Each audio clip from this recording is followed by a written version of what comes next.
তলত মোক ভাল সম্পৰ্ক, খুব ভাল সম্পৰ্ক, এবাৰ লগ পালে সকলো শেষ হৈ যাব।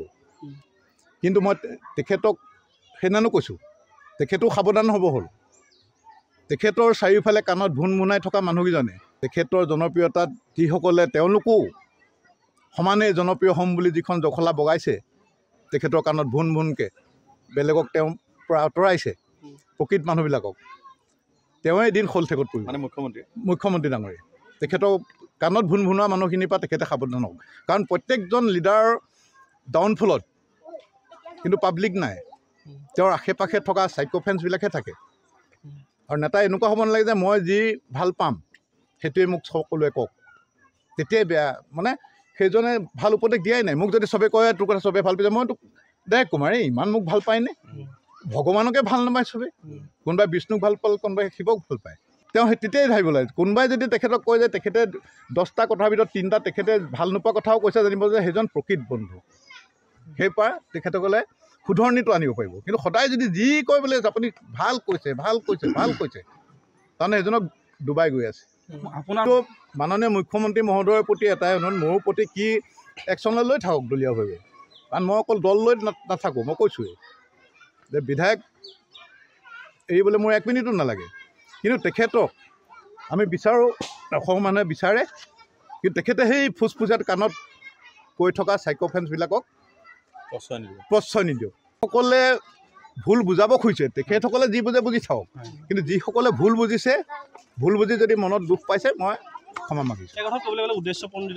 উদ্দেশ্য মানে কিমান কোটি টকা খৰচ হৈছে এই বস্তুটো এষ্টাব্লিছ কৰিবলৈ, মূল উচিটো নাইকিয়া কৰিবলৈ কিমান কোটি টকা খৰচ হৈছে, সেইটো মই কৰিছে আৰু এটা হেৰি, যাৰ পকেটত আজিকালি ঢেৰ পইচা। আৰু মই কৈছোঁ যে মোক কোনো প্ৰকৃতিপ্ৰেমী ক'ব নালাগে, আপোনালোকে প্ৰকৃতিপ্ৰেমী হওক, কিন্তু মই সেই মহাত্মা গান্ধী থকা কাগজ খিলাৰ প্ৰেমী নহয়। মোৰ এটা কনস্পিৰেচি যে এই গৌৰৱ গগৈৰ ইছ্যুটো তল পেলাবলৈ এইটো এটা আনিছে, লগতে উজনিৰ প্ৰতি ঘৃণাৰ এটা ভাৱ আনিবলৈ এছামে চক্ৰান্ত কৰিছে। সেইকাৰণে যদি যিসকলে চিনচিয়াৰলি ভাবিছে যে আমাক গোটেই বাইটটো শুনা নাই, নুশুনি পেলাই ভাবিছে যে সঁচাকৈ আমাক ল'ৱাৰ আছামক আমাক তেওঁ অপমান কৰিছে নেকি, যদি তেনেকৈ কোনোবাই দুখ পাইছে তাৰ কাৰণে মই দুখিত, মই তেওঁলোকৰ ওচৰত ক্ষমা প্ৰাৰ্থী। কিন্তু যিসকলে কাৰোবাৰ প্ৰৰোচনাত পৰি এই বস্তুটো বিষ বাষ্পটো সোমোৱাই দিছে, তেখেতসকলক মই সকীয়াই দিছোঁ যে তেখেতসকলে এনেকৈ কাৰোবাৰ পৰা কিবা লৈ পেলাই এটা ষড়যন্ত্ৰত মিলিত হৈ এনেকুৱা কৰিলে কিন্তু এই ভাৱটো বেছি জাগিবহে। মইতো বেলেগ এটা উদ্দেশ্য আগত ৰাখি কৈছিলোঁ, বেলেগ এটা দৃষ্টিভংগীৰে কথাটো কৈছিলোঁ। কিন্তু তেওঁলোকে যে এই চক্ৰান্তটো কৰিলে, সেই চক্ৰান্তটো কিন্তু এতিয়া বহুতে বুজিছে নহয়। যিসকলে নিজে চিন্তা ভাৱনা কৰিব, দকে চিন্তা কৰিব, 2টা বাইট যেতিয়া চাব, যোনে অকল টুকুৰাটো চাইছে তেখেতসকলে নুবুজিব। গোটেই সম্পূৰ্ণ বাইট চোৱা মানুহখিনিয়ে, সম্পূৰ্ণ বক্তব্য শুনা মানুহখিনিয়ে বুজিব। কিবা শ্লিপ অফ টাং কিবা এটা শব্দ ওলোৱা ডাঙৰ কথা নহয়, তাতকৈ বহুত ডাঙৰ ডাঙৰ কথা মানুহে কৈছে।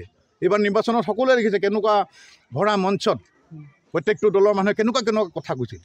তেনেকুৱা হ'লেতো গোটেই লিডাৰ, অল পাৰ্টিৰ লিডাৰটো জেলতে থাকিব, কেছ হ'লে, বা লাখ লাখ কেছেই হ'বগৈ।